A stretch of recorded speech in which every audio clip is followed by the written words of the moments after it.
Before we dive in, here's another show you can enjoy in the True Story FM family of entertainment podcasts.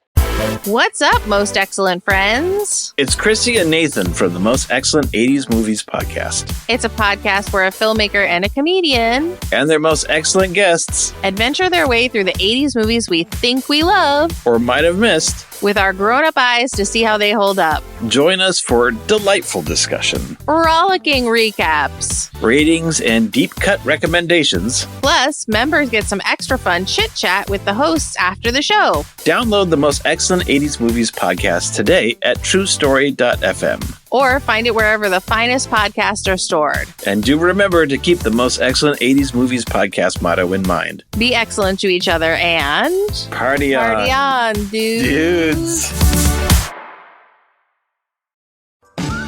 Oh, there you are. I was hoping I'd cross paths with you today. I'd like to invite you to visit the Story Well. It's a place where storytellers of all stripes gather. From improv performers to authors, screenwriters to playwrights, we all tell stories. But we're not here to talk about craft. We're here to make something out of nothing. Each episode of the podcast, your host, that's me, sits down with a creative person, and based on a series of random prompts, we get elements that we make into a story. Will it be a noir novel about King Kong? Or a Broadway musical about JFK? Even we don't know. That's the fun part. But what do you get out of this besides a good time with fun people? Simple. The idea is then yours. That's right. Whatever we come up with, we give it away for anyone to use however they'd like, no strings attached. It's like each episode comes with a free prize inside. The Story Well with Kyle Olson. We'll save you a seat at the table.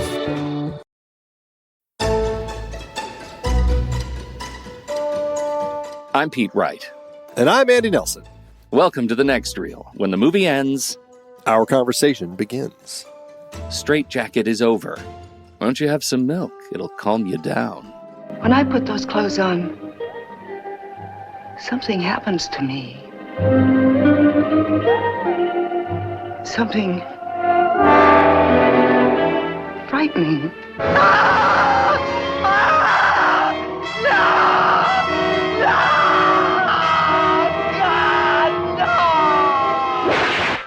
Was that a product placement, do you think? The American Dairy Council? That dude loved milk. That and big glasses of milk, like, because he was using it like, I'll make you a drink. Oh, okay, well, I'm going to make myself some milk. And his glass of milk was like a dinner-sized glass of milk. Like, it was huge. It's not like a little whiskey shot glass of milk. It's like a full-on thing, yeah. He just hangs out during a conversation with a big glass of milk. Yeah. Just hangs out with it. I don't understand that. I didn't care for it. It was too much. That's me. I love milk. I would do that. I would be him. I can't handle dairy. Even being in the room with it gives me the squirts. Wow. Okay, so Strait-Jacket. You had never seen this movie, right? Because that's the premise. I had never seen this movie. That was the whole thing. All the picks that I did. I picked 3 films for this particular spoiled, rotten twist endings series. That it makes it tricky because it's like the whole premise of that series is that you haven't, or that you've seen the film. Is it once it's been spoiled for you? Is it rotten? Does it not hold up anymore? And I guess this is an interesting one because we are jumping back to 1964. And so the question is, with a film that is older like this, that is incorporating twist endings, like, how well are they doing with twist endings? That's a big question. Right. That's a big question. There's a lot more going on in this movie, though, than just the twist ending. And I think that's interesting what the movie aspires to do and to display in terms of like psychological trauma and identity transformation kind of top themes. It's a huge gaslighting movie, right? Like it's this should have been in a gaslighting series. And we do a series. We've already done that series, Pete. I know what you're doing. Were we both just trying to gaslight each other? Naughty Children. We did a Naughty Children series once. We did do but you can't do that. That is giving things away here. And we just, if you haven't seen this movie, You need to see it. Like, that's the whole idea of this series. You probably should watch the movie before you listen to our conversation, because we are going to really ruin every little plot detail. Yeah. Including the twist. So Yeah. Maybe we already did. Maybe we already did. So it's got a lot going on, and lest we forget, it's also it's got a big vein of societal like criticism, judgment. Like she comes out of the asylum and she can't make her way alone, right? Nobody trusts her, nobody likes her once they find out who she is, and I think so the movie's trying to jam an awful lot into it conceptually. To what degree do you feel like the movie succeeds? Yeah, it's interesting, especially as you kind of look at other people's thoughts on the film. For me, I thought it actually did a great job of giving us. I saw somebody comparing this to like, it's a slasher movie. I mean, the movie poster says right on the thing, warning, Strait-Jacket vividly depicts axe murders. Like, it's on the poster, which is obviously a tantalizing tease that William Castle would use to draw the audience in. But one of the reviews that I was looking at said it's more Mildred Pierce than Psycho. And I thought that was actually interesting, because you definitely have this sense of the story about mother and daughter and the relationship, the familial relationship between the two, as they are sorting out their relationships, as the daughter is coming into her own, trying to figure out who she is and everything. And I mean, Mildred Pierce is a great film, very much more kind of a noirish drama that works incredibly well. And yeah, there's a lot going on with the daughter in that film. And here, this story is about a mother who is so bereft when she discovers that her husband is having an affair that she finds an axe and beheads both her husband and his lover, and then is sent to an asylum for 20 years. And the daughter was a witness of the crime and grows up, we think, relatively normally, has her uncle and aunt taking care of her, and she seems pretty normal. But as we discover over the course of the film, there definitely has been some psychological damage done to her. And so I think it makes for a very interesting exploration, especially in the period. Like, we're also seeing how women are treated, how women are thought of, especially when they commit crimes like murder, and just the societal judgments. And there's a lot of stuff going on with this about just kind of the struggles that a mother like this has of figuring out how to reconnect with somebody that she's never really ended up having a chance to develop a relationship with. That's an interesting thing. And I think I like so much about the movie, and the daughter, the daughter and her relationship. I think this could have been such an interesting straight drama. And it's the fact that they try to build the twist into the movie and the final resolution that becomes problematic for me, because I actually thought that what the mother and daughter were working through together was quite authentic. And I thought it was really nice to watch the daughter sort of come to terms with who her mother is. And she was so authentic and sweet and nurturing and clearly, on her mother's team, like trying to bring her in, that for most of the movie, that when we finally get the turn at the end, it feels shoehorned in. I found myself really interested in the recovery of mother, and I thought it could have been a fascinating story without the finale. Yes, and it would have been a different sort of movie. And I agree with you. I enjoy exactly what we're getting throughout the bulk of the film. It's a very interesting study of a woman trying to work through her own mental stability, and the idea of like being told for 20 years, you're crazy, you're a psycho, you're a murderer, you're criminally insane. Then having the doctor say, okay, we think you've worked through this. Let's test you out and see how you do now in the real world. and being thrust back into it, and then just trying to figure out, like, am I normal? Like, putting on the new clothes and the wig and everything, and getting a sense of normalcy and return to her youth. Like, how does that play? Like, there were a lot of really interesting elements throughout the story for Lucy, Joan Crawford's character, as we're watching her go through all this, but also then for Carol as she's trying to help her mother figure out the relationship with her mother, figure out the relationship with her fiance and how that's going to play out. And I definitely can see your point that the ending ends up feeling shoehorned in, because it definitely does once you see what's really been going on. At the same time, knowing that it's a William Castle film and that this is the sort of story that we're going to get, I still think it ended up playing okay. And while it does feel shoehorned in, it allowed the film to still kind of continue. Like, there was this level of fun with the film. It wasn't just like a melodrama about returning to life after this trauma. It was, I mean, it's an axe murder mystery story.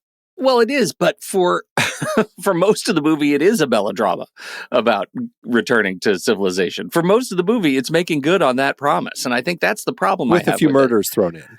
Yeah, I mean, we are getting murders in there. You're right. We are getting some murders, but I think the way that Diane Baker plays this character of the daughter, Carol, and I don't know why we're dancing around the ending right now. It feels like we're trying not to spoil it, but we've told people we're going to spoil it.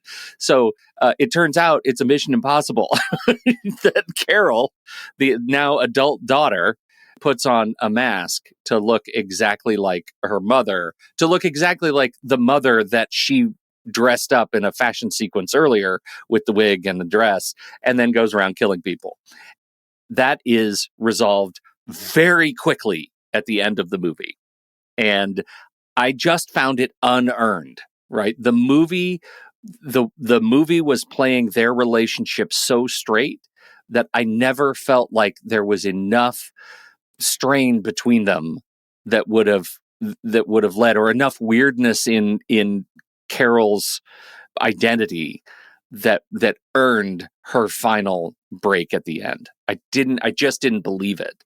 No, and I definitely agree with you. I think that's one of the issues with the film.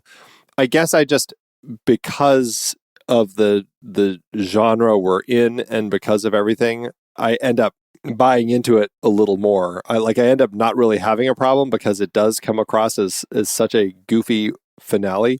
And I like that you went with Mission Impossible. For me, I think the more fitting description is Scooby-Doo, because that's exactly where it went for me. No, it's like the total Scooby-Doo mask ending, and the reveal is like, that's not Lucy. Rip. It's been Carol all along. But just the fact that it's not just Carol committing these murders that we have over the course of the film. And as we find out, she has method to her madness, right? Like, she knew that Bill's parents would never let the two of them marry because of who her mother was. And, his parents aren't exactly tight-lipped about it when they're having that conversation with Lucy. Like Bill's mom, pretty much says, there is no way in hell that we would ever let our son marry your daughter. Carol knew that all along. And so all of this, the machinations that she's been putting together, have all been so that she can marry Bill, they can live happily ever after, and not have to worry about any of this stuff. And setting up the fact that her mother would get put away for it. So she ends up killing their family's yard man, who's kind of helping with everything, George Kennedy, and the doctor. Anyone who could potentially spoil the plans for her. So it's not like she's completely crazy. She has a plan that she's put in place. But the fact that she's also made this beautiful bust of her mother and then uses it to make the mask. So it's not even that she's just going around killing these people. She legit is wearing a mask of her mother to do so.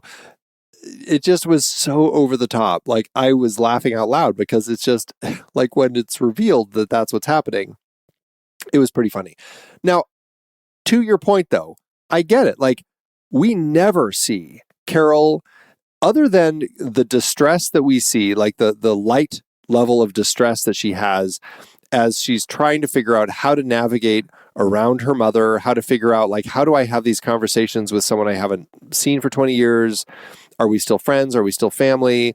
And then same thing, like, do I tell Bill's parents, or should I, I'm a little nervous about that. We're never seeing anything that hints at any sort of psychological damage that has been done to her, other than like the very opening when we see the little girl as mom's, cutting heads off. And so I think if there is an issue with the film, it's that Carol never exhibits through the film any sense of a sign of being a broken person who actually is the killer. Now, the problem there, the trick, I should say, in crafting of the script is, like, if you do that, is it going to give it away too much? And so, I guess my question then is this an issue with watching this now versus 1964? Were you ever in doubt that it was the daughter who was actually doing this stuff? Or was there ever, did you ever think that Lucy was actually still broken and was actually committing these murders? Well, I think that's a good question. And I think the movie is trying to get us to believe that Lucy is still broken. And the reason I think that is because they never set up any ulterior, like, potential villain. Like, that's one of the things you look for in this movie, is who else could it be, right? Who else is acting shifty enough that they could be doing it? And there's really no one else. I mean, yeah, George Kennedy, it was like he was just weird and kind of mean because it felt like he was on to something, and not that he was a potential killer. And so, because there were no other potential candidates, the movie wants us to know that it should still be Lucy is broken, and she's in a fugue state, and she's going around killing people, and she doesn't even know it. But do you end up feeling that that works? Because, is it, I guess the question is, like, and it's hard to put ourselves into the headspace of the audience from 1964. For us, is it too hard to watch a movie like this going, well, that's too obvious, it's got to be Carol or somebody else? Because like, do you ever start thinking that it really is Lucy? I can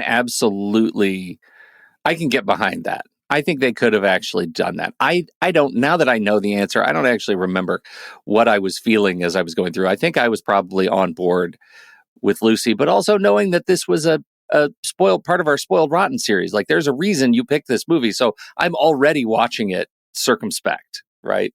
I don't know. For me, and as I watched this, I'm just like, it's so obviously going to be Carol in the end. Like, for me, it does set up at the very beginning, as a little kid, she sees mom beheading these people. So that for me was the trigger that said it has to be Carol who's doing all this. And whether she's intending to set mom up or not, she is the one who has now taken it on. So I just bought the whole time that Carol is doing all of this. Like, especially like George Kennedy is set up to be Lucy, except for the fact that Bill drives Carol back home and drops her off right before George Kennedy's character gets killed. It's like they had it perfectly set up for it to feel like Lucy, but then they bring Carol home, and it's like, okay, well, see, they couldn't do it until Carol made it back to the farm, and she's home, or she's back here now, and of course, now that's exactly when George Kennedy gets killed.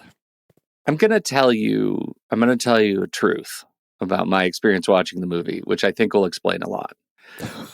In the opening sequence, we see Lucy behead her husband and the adulteress, and we see Carol, the child, witness it. And because this was in the Spoiled Rotten series, my thought was, okay, the delusion is that we think we're seeing something that actually happened. But what really happened is that Carol, as a 10-year-old, got up and actually was the one who cut the heads off with an axe. And I was in that mindset and thought, this is going to be really dumb if that's the way that plays out. And then the movie started giving me something different, and I got excited. I thought this is going to be a much more interesting movie. So I was on board with the twist being that Carol is a child killer bad seed. Ah, gotcha. So, Right out of the gate. She's always right been bad. out of the gate. Yeah, she's always been bad. And then Mother was like covering up her crimes or something by admitting to the fact that she did it. Yeah. Mother went to an asylum and was driven crazy by being in an asylum because she was covering for her child's murders. That would be an amazing movie. Interesting. Yeah. Well, and I guess, I mean, yeah, it is hard to watch a film like this and not have expectations for where's the twist going to happen when it is in this particular series. Like, would I have been expecting a twist had I just put this on? Because I'm like, I'm going to watch some William Castle movies, and I put this on. Would I have been more surprised by the twist? Yeah, right. I don't know. The other thing that I was wondering is, like, in the production style, the first person who gets killed is the doctor. And not counting the two at the beginning, that when we actually see Lucy behead her husband and his girlfriend. 20 years later, when the doctor gets killed, he's lured into a dark barn or a barn, and then the door shuts, and it is like practically pitch black. Like, you really don't see anybody doing it. And likewise, when George Kennedy gets killed, you see the shadow on the wall, and then you see the fantastic George Kennedy puppet that's head gets completely lopped off with one beautiful blow. It was so perfect. Oh my God, that was fantastic. They don't say this, but I really wanted to, like, a bigger hint that she had been feeding the bodies to the pigs. Like, I really wanted that in here. Because, like, when George Kennedy is looking in that trunk or whatever, all we really see is clothing. So I'm like, is the body gone? Did she feed the bodies to the pig? Like, I was getting excited about, like, we're going into some really dark territory with this movie. Anyway, my point is, when these two people get killed, it is dark and it is shadowy, and there's really not even a hint that it's Lucy. And I thought that was interesting because of where we go later in the film with the whole costume and mask and everything to look exactly like Lucy, that they don't just show us Lucy committing the murders. Like, that actually would have maybe made it even a bigger twist had we seen from behind as Lucy in her dress and the wig and everything comes in and commits these crimes. The only hint we get is when Bill's dad is in his closet and Lucy comes out from behind the clothes and attacks him with the axe there. And it's a very, very quick cut, but that's the only time we get a hint that it might actually be Lucy who is doing all of this. And I thought that was an interesting choice that Castle made. I mean, how do you think that plays, the fact that it's kind of hidden from us during the murders? Yeah, again, I think that probably goes to just letting people believe it could be anyone, right? Like, we don't want you to think it's anyone. I do agree with you. I think making a stronger commitment to the fact that it really could be Lucy, would have made it for a better twist and make good on the callback to the fact that Carol made such an effort to give her a complete makeover to look just a certain way. That was an important thing in hindsight that I think they could have made use of during the movie. Like, they don't at all until the very end.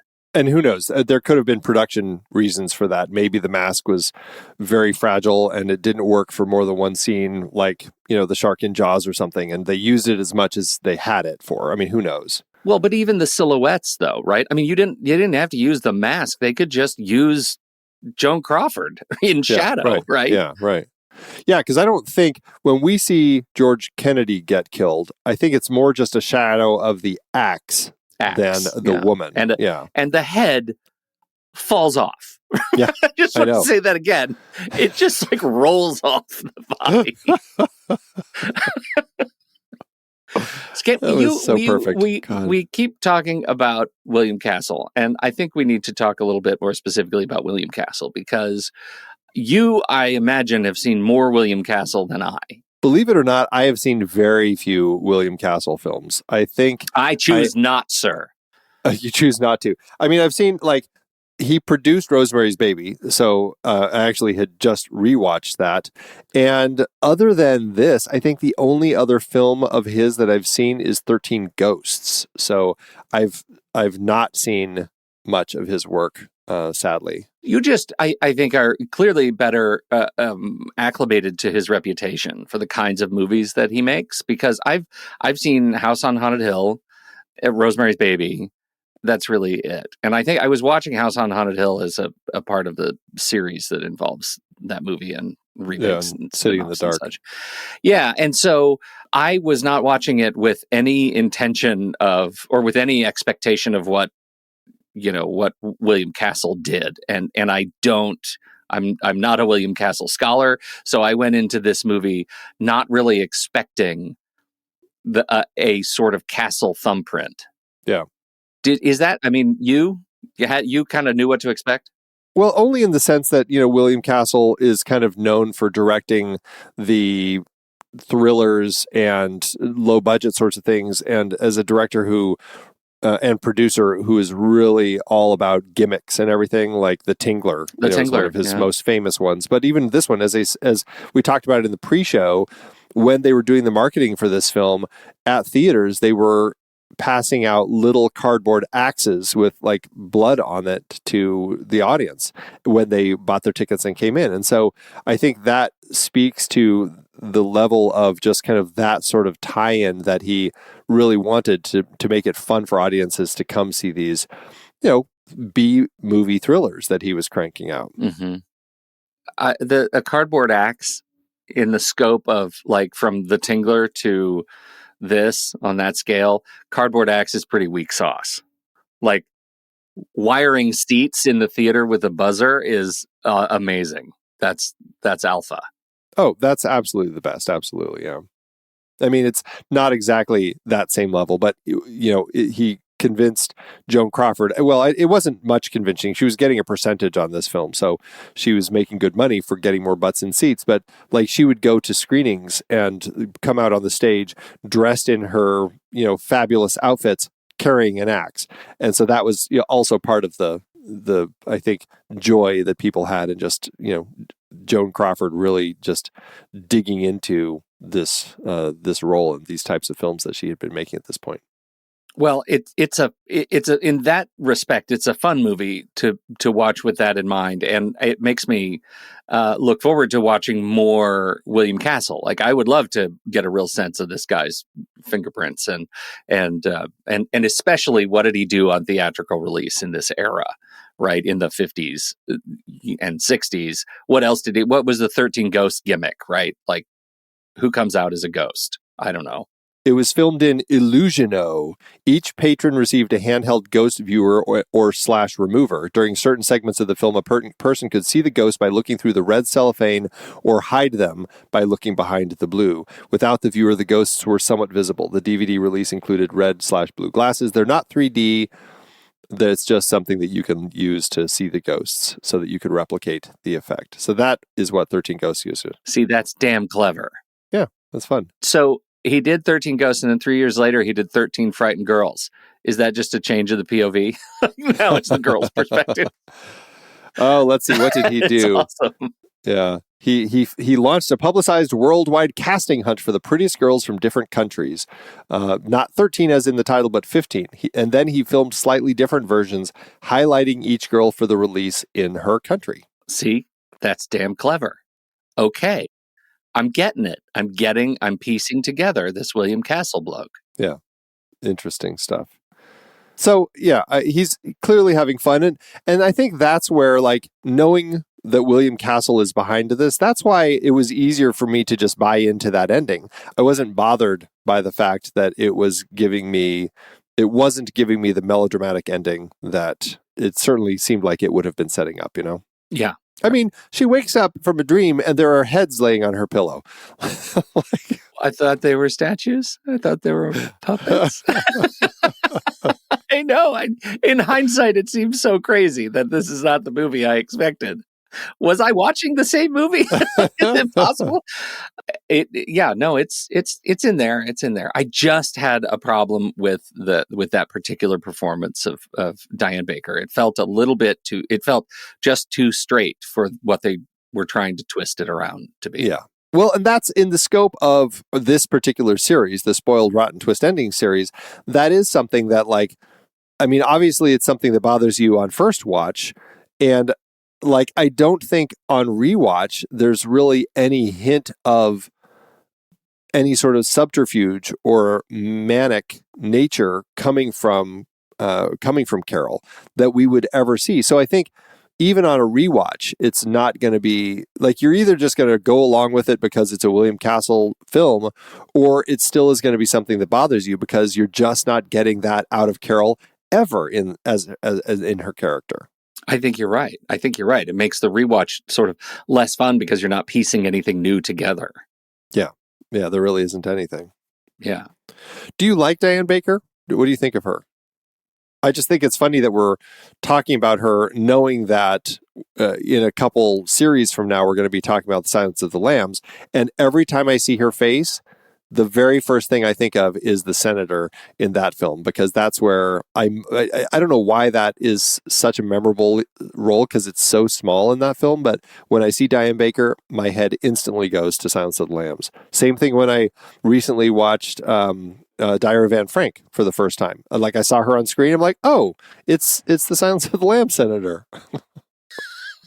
That's really funny. It's like she's done a lot of stuff. She's done lots a and lot lots of of stuff. And that's the only thing I can think of. So funny. She was in one of my favorites. It's one of the Christopher Guest movies. I think it was it's 2003, A Mighty Wind. She's in it, and I love her. She's the Supreme Folk Defense Lawyer. That's her credit. So good. I actually quite like Diane Baker. I think she's really great. And I don't go to Silence of the Lambs. I probably go to A Mighty Wind or Marnie. But at 124 credits, that surprises me, because she's one of those who exists in just the few movies I've seen her in. I had no idea that she had quite this level, this size catalog. Yeah, like very, very busy career. Journey to the Center of the Earth, like you said, Marnie, Mirage, that's another one that is a great one she did. Lots of TV also. And I don't think we've done any other movies with her in them. I don't think so. I think Silence of the Lambs will be the second film of hers that we will have talked about. So interesting, but you're right. Wow, so much TV. We haven't talked about The Net, but she's in that. Okay, keep that on your mind. We've talked a lot about Joan Crawford, and I think the only other time we've talked about Joan Crawford was in Whatever Happened to Baby Jane in our Bette Davis series from a while ago. And we did talk about how that film kind of falls under this, they call it a psychobiddy subgenre. They sometimes call it the Grand Dame Guignol subgenre, or the hagsploitation. It was this period, and it really all started with Whatever Happened to Baby Jane, where these older women who had kind of, as far as Hollywood is concerned, were past their prime, just as always ridiculous with Hollywood, but they would be in these films where they still carried kind of the air and graces of a grande dame, but there was definitely more of kind of this sense of effects work, horror stuff, psychological games being played, all of that. And that became a big part of this subgenre. A lot of people don't like that they call them these things, and they criticize that they were using these actresses this way. But a lot of people acknowledge at the same time that if they hadn't been doing this, like, a lot of these women would not have ended up having these amazing parts of their career that kind of rejuvenated it for an entire other set of decades and other generations. And so there's definitely a joy to be had in these. And Joan Crawford, I have so much fun with Whatever Happened to Baby Jane. Like those two actresses going head to head is just a blast. And I think Joan Crawford just is great in it. And again, what you're saying about kind of the melodramatic nature of this story and the gaslighting and trying to figure out who she is and everything, it works really well. Like Joan Crawford is really playing, all cylinders in this film. And I had so much fun watching her throughout this.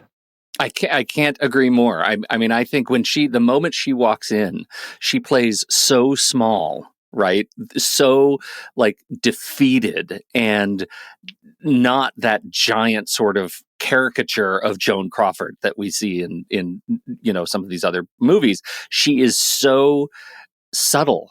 Most of this movie, she's playing so subtle until she's confronted with heads in a bed, and then she goes off. But this little movie demonstrates an awful lot of Joan Crawford's range, and hagsploitation be damned. I think this is this would be a part to fight for an adult woman to play, not a past their prime woman, but an adult woman. What a great part. Well, and you get some great moments because when she comes back 20 years later, her hair is grayed. She definitely looks a little more worn for the wear. And her outfits are kind of just simple and, old hospital sorts of things. And when Carol gives her that makeover, beautiful dress, great wig. And then you see how Joan Crawford plays that when she meets Bill for the first time. And suddenly it's like she's recreating her youth and turns on her sex kitten act. And it's like, what is she doing with his lips? Like, it's just like fondling his lips. I'm like, is this a thing? What on earth? Like, if my daughter didn't have you, you'd be mine. Like, she goes full kind of crazy sex kitten to the point where Carol's like, what the hell have I just unleashed on my poor fiance? That should be maybe that should be a parenting test. Like when I'll try that on my son's girlfriend and see how it plays. You tell your wife she needs to do that to your daughter's boyfriend and see what happens. That ought to be really good for their relationship, for their bonding. Oh my God. I can't even imagine. It's crazy. Like that whole sequence is crazy. And the way she pushes her whole body like up against him and looks so longingly at him. It's really awful. It's just awful and perfect. Like she's really good. That Joan Crawford, she's really, really good. And playing the victim like she does, the victim of gaslighting and what it does to her mind and what it does to the set. Like when the walls go up, we have that fantastic top-down shot where she's at the makeup mirror and it's just all the lined walls. It's fantastic. Like it's really well designed. Yeah, it really puts you into her headspace. Yeah. Leif Erikson plays Bill.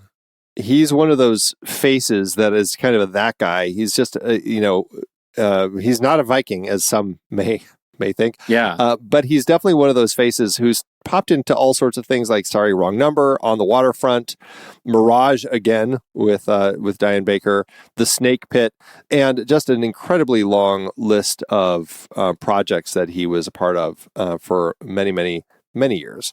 He's kind of that guy, and I think he's fine as Bill here. Did you have any thoughts on him? I think both of the men in this movie are...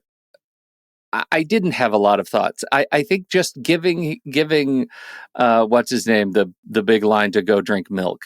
I think that says it all. They're just sort of present. I like him. He's perfectly charismatic, but really he's someone for the women to act against. Yeah.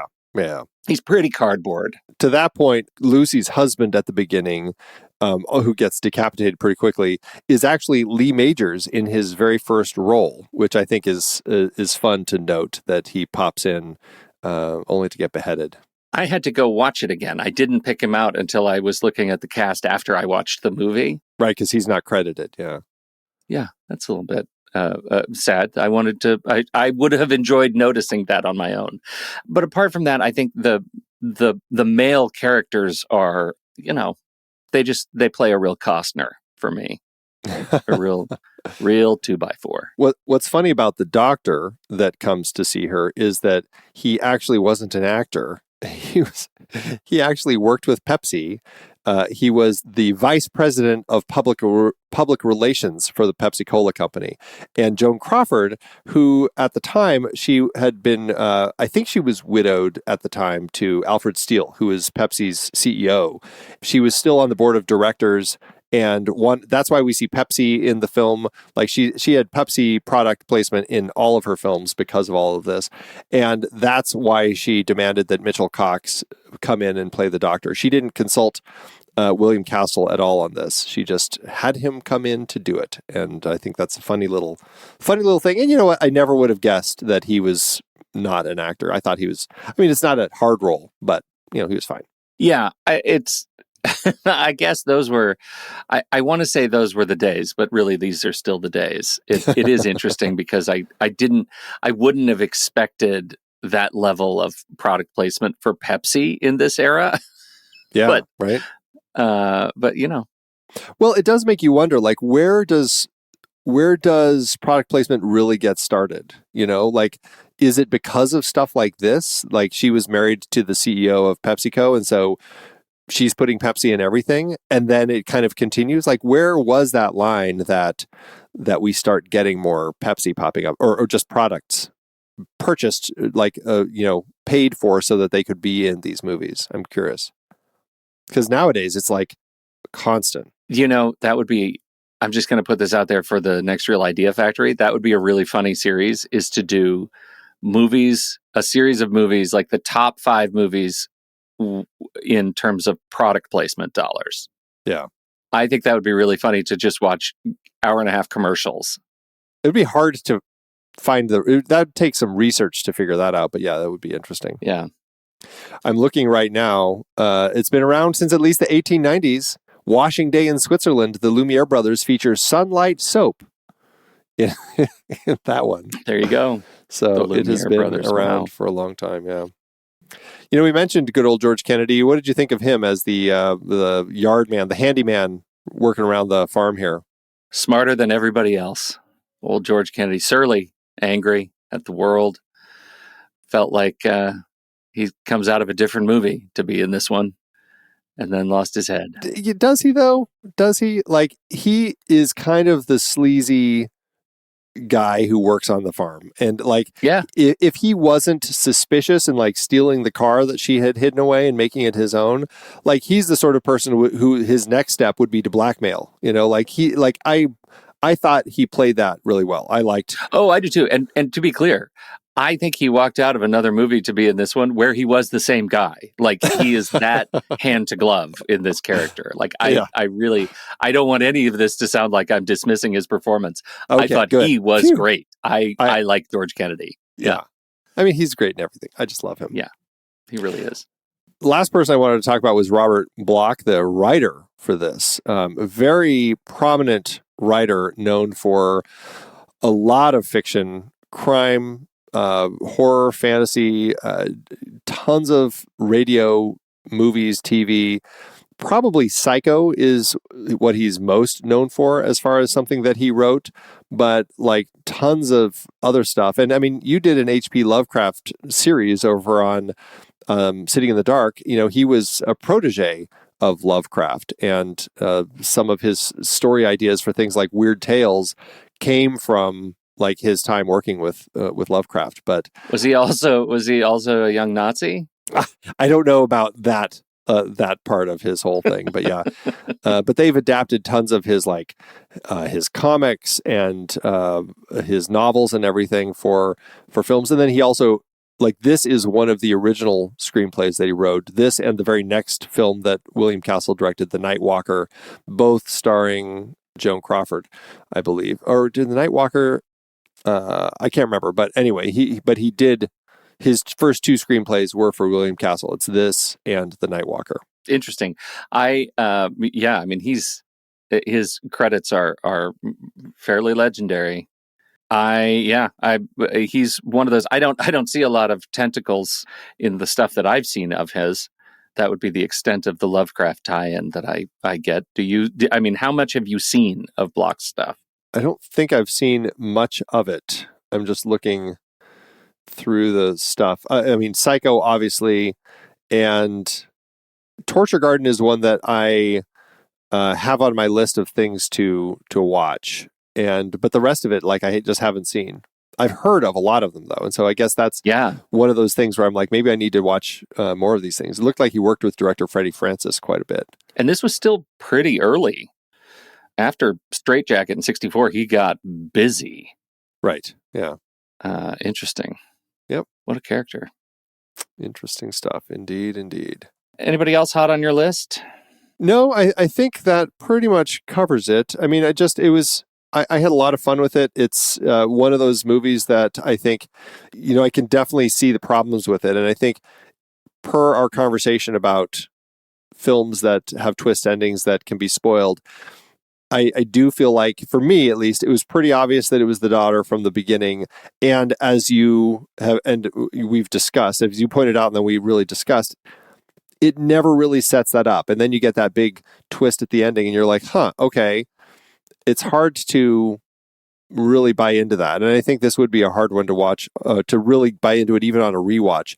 That being said, I'd still rewatch this. I had a lot of fun with it. I think I would have more fun with the way it was shot on another watch, especially knowing what the twist is. I think Arthur Arling, we've talked about how so many of the sequences, the actual murder sequences, are shot so dark, but so much of that darkness is in service of incredible shadows. And I think that's a lot of fun. I think I would enjoy watching for those moments a second time. But you're right. I don't get enough out of the story. Like this movie succeeds not because of the twist, unlike other twist ending movies that succeed because of their twists. This succeeds for many other reasons, and performances are really solid in our central two characters here. So yeah, I will say one of the things that I didn't necessarily enjoy was the almost like prerequisite expository bit at the end that felt so of its time. That's like, well, now we have to spell it out for everybody because it has to, like, per the people who are higher up that want to make sure that we're explaining away the criminal elements of the story. Like, that ending was very expository as she kind of like sits there talking with her brother about like what happened. Why did Carol go through all of this? Right. I guess she put those heads in the bed because, that was too much. A little much. Yeah. All right. Well, we'll be right back, but first, our credits.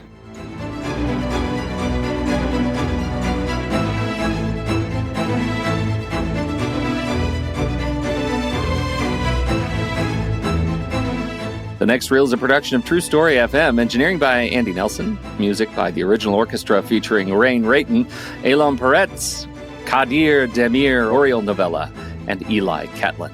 Andy usually finds all the stats for the awards and numbers at the-numbers.com, boxofficemojo.com, imdb.com, and wikipedia.org. Find the show at truestory.fm, and if your podcast app allows ratings and reviews, please consider doing that for our show.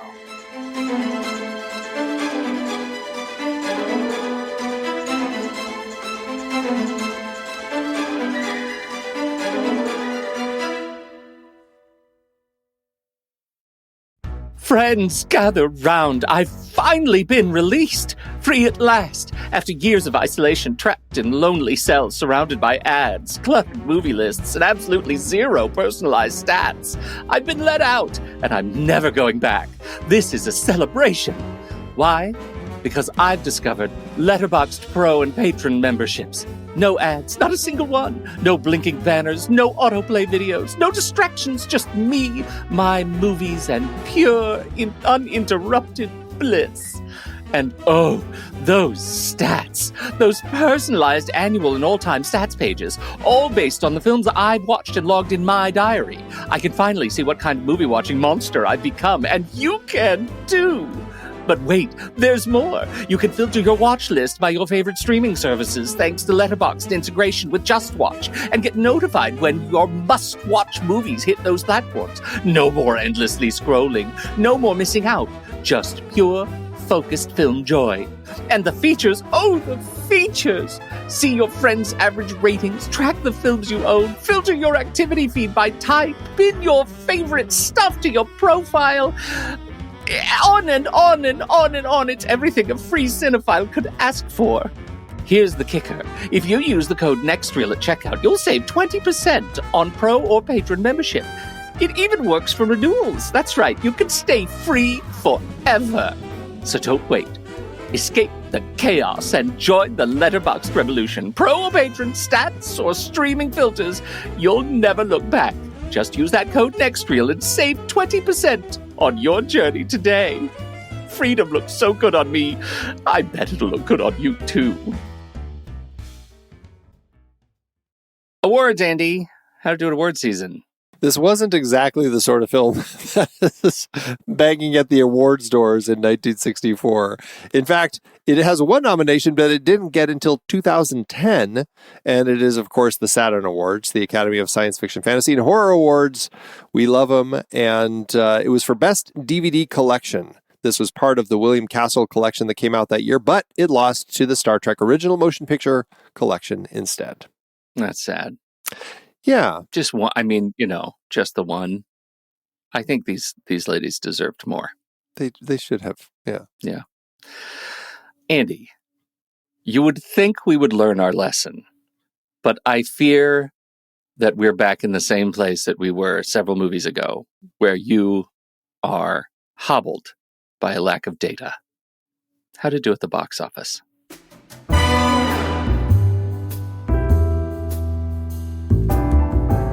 Yeah, this was a frustrating one. I really wish I knew how much Castle had to make this movie. Unfortunately, there is just no information about it out there. The movie did open January 8th, 1964, and apparently it did really well. It ended up earning $7.3 million at the box office, or $75 million in today's dollars. I have no idea, unfortunately, what its profit was, but based on how happy people seemed to be with its success, I'm guessing that it was handsome. Handsome. Yeah.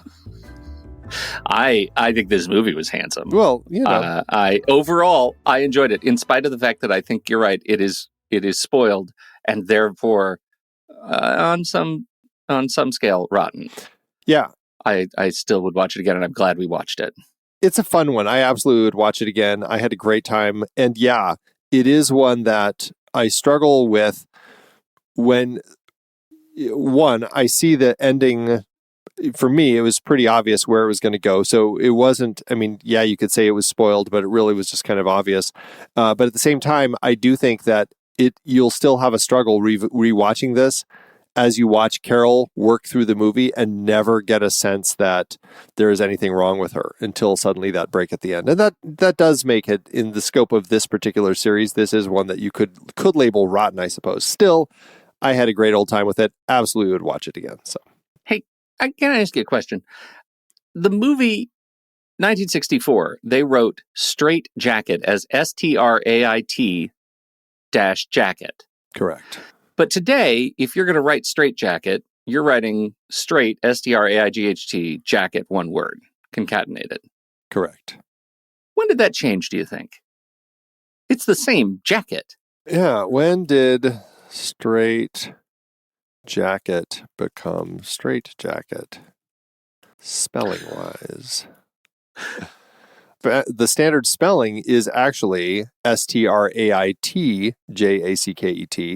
The spelling no hyphen. With no hyphen. The GHT is considered a less common variation. The word straitjacket, no hyphen, has been used since around 1795. It's a combination of the adjective straight, Strait. I didn't know that was an adjective. I just thought it was something that Magellan had one of. Meat, right? The word straight comes from the Latin verb stringere, which means to draw or bind tight. Okay. The word straitjacket was originally used to describe a garment worn to restrain people who are considered violent or insane, and it can be used as a verb, meaning to severely limit someone's development or creativity. The most common spelling is this title minus the hyphen. Fascinating. But you can spell it with a hyphen or with the GHT. They're also called camisoles or straight waistcoats. How would you have spelled it? If you were writing an email to me, You're writing an email to me and you say, Pete, you need to be put in a straitjacket. How would you have spelled it before this conversation? I would, before I even knew this film existed, I always spelled it with a GHT. Me too. That's because I don't think I even, as we said, I don't think I even knew STRAIT was an adjective. This is a teaching podcast, is what I'm saying. We're here to, we should, Way with Words should play this podcast as a bonus episode. Yeah. So we're helping the audience. This was good. Learn these things. Absolutely. I'm glad we had this little sidebar. It's very important. Very important. Mm-hmm. All right. Well, we'll be right back for our ratings. But first, here's the trailer for next week's movie, closing out our spoiled, rotten twist ending series. It's Bigas Luna's 1987 film Anguish, starring none other than Zelda Rubinstein. Mrs. Pressman had high hopes for her son, John. John is your best boy, isn't he, Mother? Yes, John. You're my best boy and the best surgeon in town. But the world conspired against him. I told you to take these things out of my eyes. Don't get upset. I Take them out. Do you hear me? Do you hear me? Do you hear me? Do you hear me? Don't be sorry. Until John found a way to please his mother. Well, you did a good job, John. Add to his collection. All the eyes of the city will be ours. And even get into the movies. One, please. You have no idea what it's like to really suffer. Run, don't stop. No one is going to leave here. Do it. Don't stop. Anguish. See what happens when you disobey Mother? Anguish.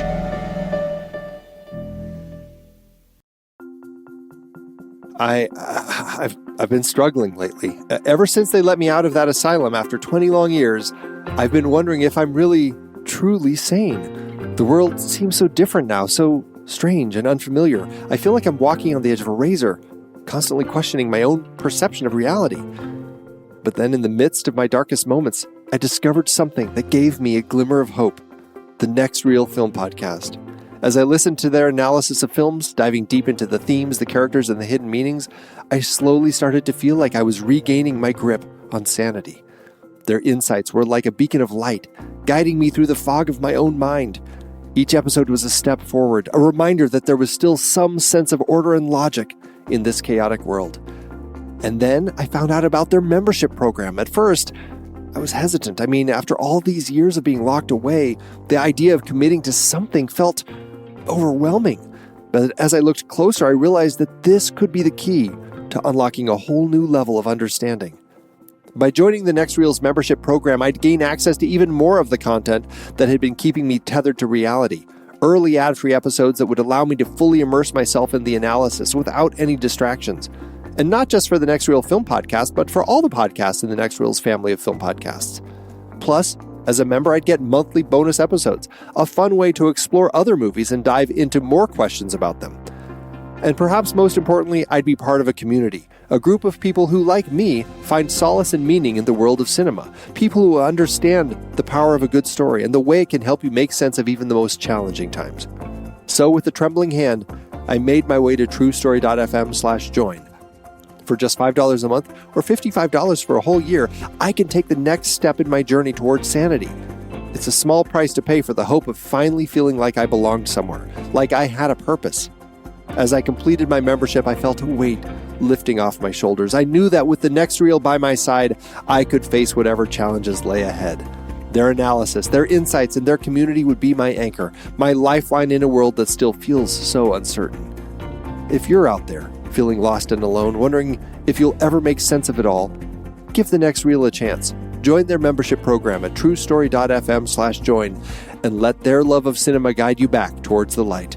It may just be the cure you've been searching for all along.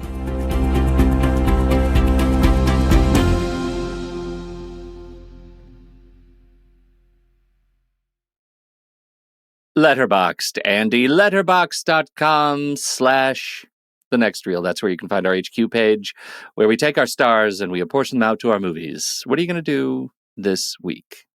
I had a lot of fun with this. It's like the melodrama side of the story I really got into. I had fun with the William Castle twists and the gruesomeness of it. This was a very easy watch, 3.5 and a heart for me.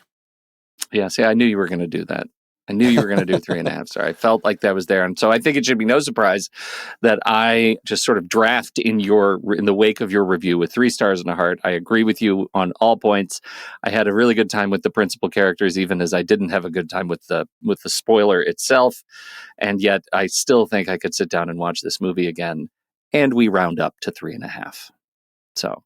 That's right. Yes, this averages to 3.25 and a heart. And as Pete said, it'll round up to 3.5 and a heart over at our Letterboxd page, which is letterboxd.com/thenextreel.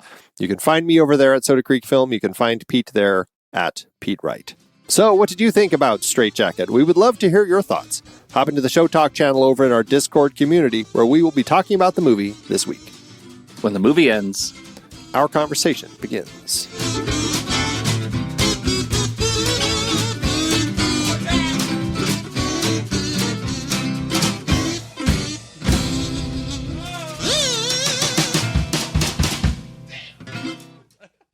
Letterboxd giveth, Andrew. As Letterboxd always doeth. You seem giddy about yours. Does that mean like we should wait and do it at the end, or you want to start? I'm just excited, so I'll just do it. Yeah, and it's because it has a moment that I thought was one of the best moments in the film as well. This is a 3.5 by Ben Empey, who had this to say: there are like 4 decapitations in this movie, and the most shocking moment is when Joan lights a match on a record while it's playing. Okay, I did see that one. That's so good. I've got a 5-star from Marna Larson, the account, The Horror of Marna Larson. Marna says, I kind of want to say that about myself in the third person. Marna Larson was declared legally insane today. All solemnly. And then cue the big band jukebox number. That would be cool. I was going to do a whole review, but I think that's all I've got. Schlocktastic. Okay, now I'm done. I can never not love a William Castle movie, and honestly, the okay, now let's bring the dumb audience up to speed epilogue in Psycho is every bit as contrived as these are often accused of being. Yeah, very true about that last bit of Psycho. Yeah, totally. Thanks, Marna. It's the same thing. Good stuff. Same thing. Same. Hey, thanks, Letterboxd. You've been great. Hey, film fans, Andy here from The Next Reel. Can you believe we have recorded almost 700 episodes dissecting and discussing movies? It's a testament to our incredible community of listeners like you. Your support means the world to us, and one great way to show that support is by sporting some Next Reel merch. We've got shirts, mugs, phone cases, and more, all featuring designs from movies we've covered on the show. Looking for a place to start? Grab a tee or hoodie with the Next Reel logo to rep your love of film. We've got our auteur theory design in there, along with our Patient Zero, plus many designs from movies we've discussed on the show. So head to thenextreel.com/merch and grab some gear today. Every purchase helps us keep the mics hot for our weekly movie chats. And thanks as always for being part of the Next Reel community.